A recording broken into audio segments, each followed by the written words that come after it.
And I want to ask you a question right at the outset. Why are you here?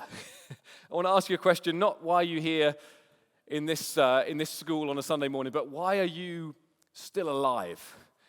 Why on the 11th of May, 2025, are you still breathing? Why are you here? What's your purpose?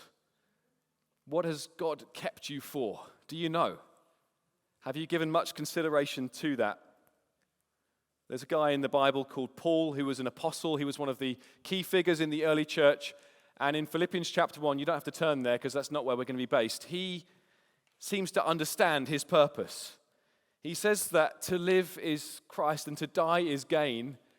And he goes on to say, it's actually better for me if I go and be with Jesus, to get to go and see him face to face. That would be better for me. And yet, if I stay, it means fruitful labor. So he's got these things that he's convinced of in his mind, that there is nothing better than Jesus. Nothing better than knowing him. Jesus is better than anything else this world can offer. And this world will offer us stuff. It will offer us things again and again. And we'll hold them up as, you need this in your life. You need this to be fulfilled. You need this to be really happening and respected. And Paul's convinced there's nothing better than knowing Jesus. There's nothing better than knowing him in this life. But ultimately, there's going to be nothing greater than knowing him one day face to face. Just as I see you face to face, we will see Jesus face to face one day. He's convinced of that, but he's also convinced that God is in charge of life and death.